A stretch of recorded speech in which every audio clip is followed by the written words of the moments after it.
The Epstein birthday book. Let's start from the top. Okay, so you guys heard the Wall Street Journal was the first to put out this, what we're calling a birthday card signed by Donald Trump to Epstein.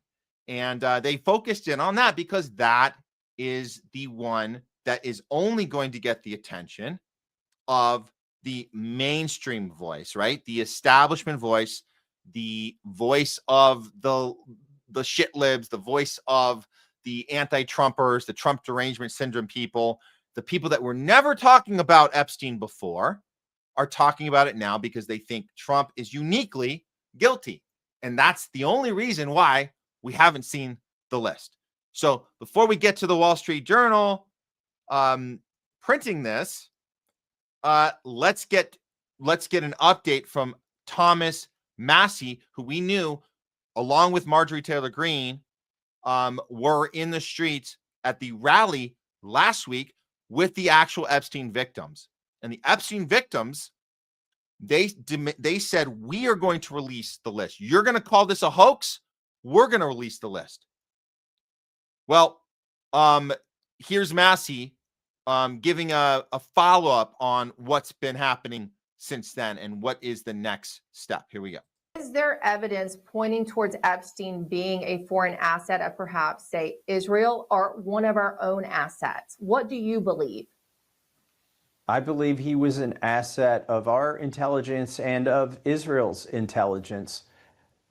Sometimes it's hard to tell the difference between the two, but you played a segment of the press conference yesterday where I think if you read between the lines and listen to Mr. Edwards, the attorney for the survivors, he gave us a roadmap of where to look and suggested that we should be looking at the CIA, that they probably have some documents or may have some documents that are relevant to this.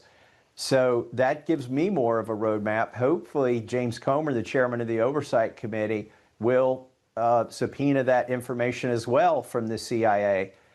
And then we also have in the court records, I know you know this, from when Acosta gave the sweetheart deal or was part of the sweetheart deal, he was the prosecutor at the time, gave the sweetheart deal to Epstein. In the court documents, you can see that he says that it's above his pay grade, that intelligence, government intelligence was involved, that Epstein was involved with government intelligence, and that may be the reason why he got a lighter sentence. And by the way, when he got the lighter sentence, he was able to recommit all of this sexual abuse crimes for hundreds of victims, as we know. One of the only courageous congressmen, senators that are willing to make this connection. This is the part that, unfortunately, not too many other Republicans are doing it because they're defending Trump in that case, not to mention Israel.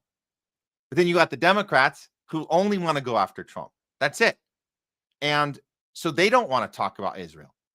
They don't want to talk about the other people on this list, the other people that have birthday cards. We're going to get to the birthday card part of the story here in just a moment. But this was a quote also from Massie, and this is important because this is about what we can get away with when we're fighting certain logistics and legal ramifications. This was pointed out since the rally last week. Thomas Massie says the survivors said that they had decided to compile their own Epstein list, but the reality is if they try to release that list, they're going to be sued for homelessness. They will be attacked. They will have death threats. What my colleague, and this is where the team up with Marjorie Taylor Greene, what she volunteered to do, and I volunteered to do, is read that list on the floor of the House of Representatives, because our founders put into the Constitution speech or debate immunity, which says we can't be prosecuted for what we say on the House floor. That's a great solution. I'm glad somebody pointed that out, because we do not want these victims to be attacked anymore. Because they're going to continue. Well, they're going to be attacked, but we want them to be protected as much as possible, legally, of course. So this is the way you do that. So great. This is good news. So all of this is going on at the same time. Trump has quadrupled down on the hoax claim that this is a Democrat hoax, which is genius, by the way, for him to do that, because it certainly has confused a lot of people. It's not, obviously it's not a hoax. The fact that he keeps saying that is it's a misuse of the English language. We know that, because that's not, if you want to say it's a Democrat distraction or it's inauthentic or they have ulterior motives doing it, then say that.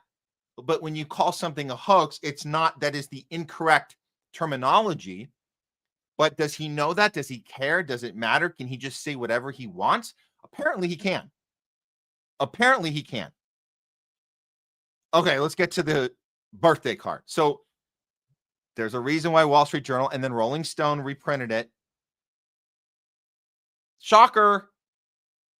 Congress reveals Epstein's birthday note. Trump said doesn't exist. Again, this is the only angle they're allowed to take, because this is what it's about. It's big, bad, evil Trump. It's not a corrupt system of power. It's not showing us all of the birthday notes, although we have a lot more of those that we have found that have been released. Why does the Wall Street Journal, why does Rolling Stone only want to print this one? This is the only one they want to print. And you guys can see this. I'm not going to read it. You guys have to go read it yourself. But this is, it's pretty disturbing. Somebody tried to do a mock one of this, or a fake one, and they drew it wrong. They drew it with, like, it was a grown female, a woman. This is clearly drawn as an adolescent. This is on purpose. And apparently Trump made the drawing and then wrote this out.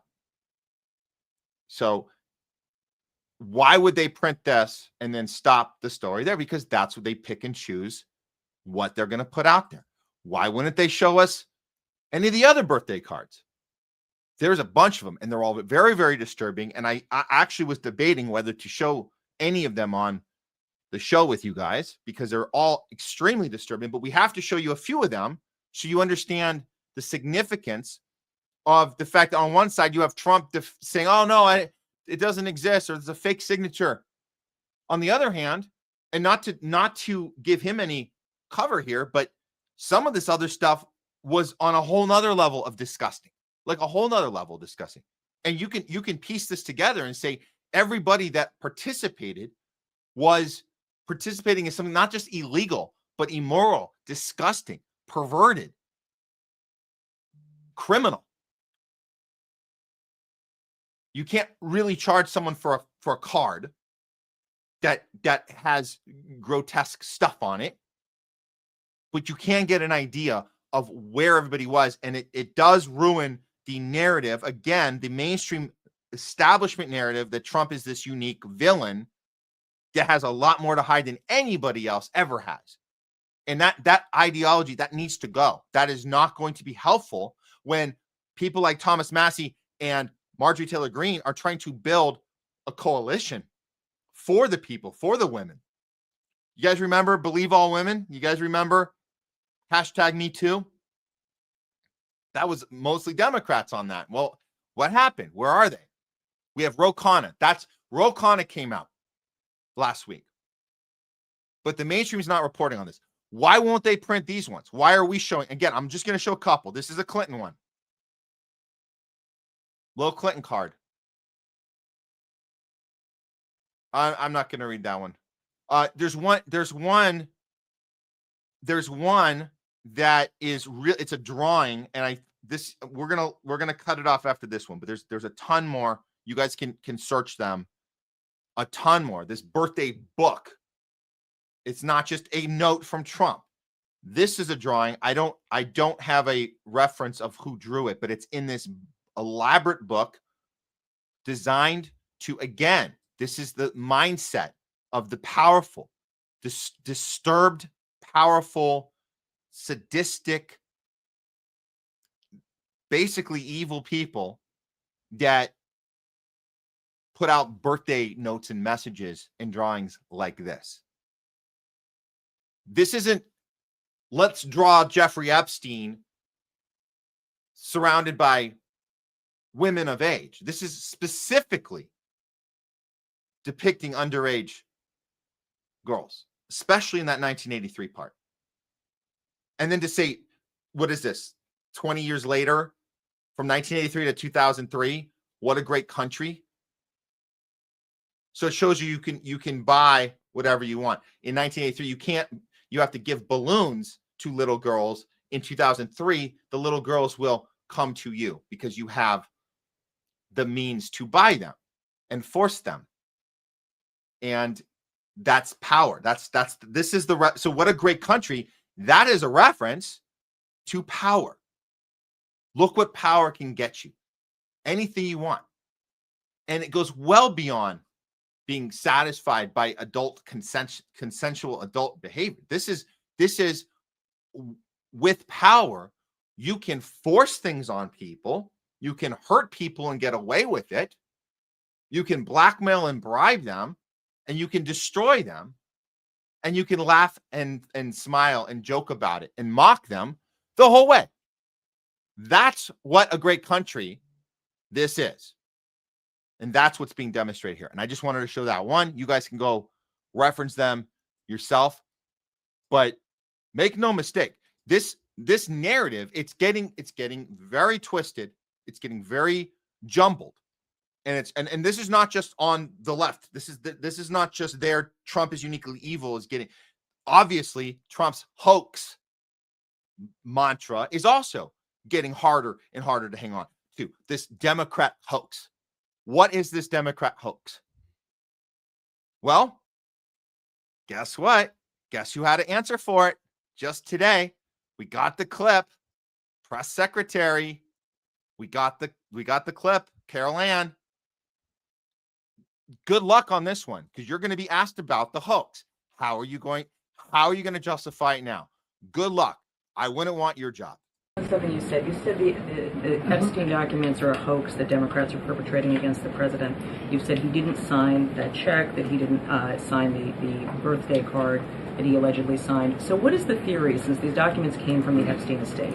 Who is I guess in your view, faking these documents? I did not say the documents are a hoax. I said the entire narrative surrounding Jeffrey Epstein right now that is absorbing many of the liberal cable channels on television is a hoax that is being perpetuated by opportunistic Democrats like Ro Khanna and the others whom you saw on that press conference outside of Capitol Hill, who are trying to push this hoax against the President of the United States. What exactly is the hoax? I'm just trying to understand what's fake. What's fake is not the documents. The hoax is the Democrats pretending to care about victims of crime when they do not care about victims of crime, when they have done nothing to solve crimes, when they have done nothing to lock up child pedophiles and child rapists across the country, and when they are now using victims as political props to try and, again, smear the President of the United States and drag on this bad story about him. It is a distraction. The Democrats view this story as nothing more than an attempt to distract from the accomplishments and the achievements of this administration. And that is what we mean when we call it a hoax. If he didn't sign these, if you said he didn't sign the birthday card,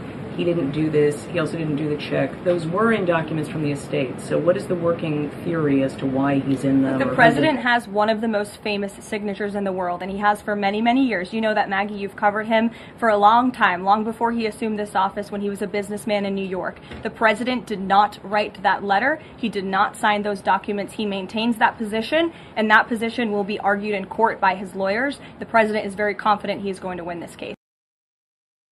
Wow. Nice way to spin it. But do you guys see how she has to redefine the use of the word hoax because it was being misused the whole time? Was Trump aware he was doing that the whole way? Did he care? Either way, she had to account for it now. I got to give her props. That was good. She ended well. But look, again, this narrative is failing. The more that comes out about Epstein, the louder that Thomas Massie and Marjorie Taylor Greene and Ro Khanna, for that matter, the louder they are about it, the harder it's going to be for Trump's side to keep their narrative alive, and the harder it's going to be for the shit libs to keep their narrative alive, because they're all crumbling together. This birthday book is yet another example of both sides picking and choosing what they want to highlight and what they want to suppress. At the end of the day, the Epstein files, the Epstein story is not going away. It's not going away.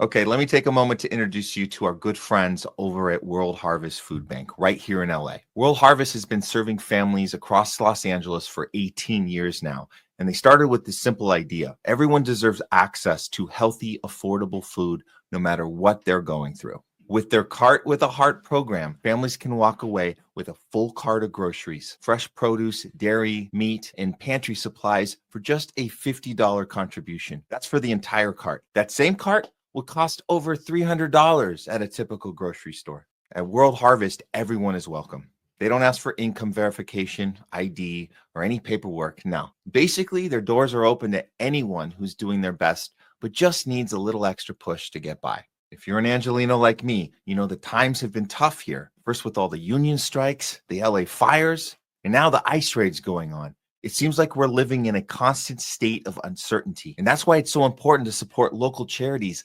like World Harvest, because they aren't just helping the community. They're an essential function in its very survival. World Harvest is located at Venice and Arlington. And right now, you can use our special discount code THL20 for 20% off your contribution amount at checkout. And if you're not in the LA area, you can still help out with a $50 donation, which will provide a full cart of food for a family by going to worldharvestfoodbank.org or scan the QR code for more info. Or you can just spread the word. Follow them online. Let people know they're here for them, because at the end of the day, it's about providing choice, access, and relief without barriers. World Harvest Food Bank. End hunger now.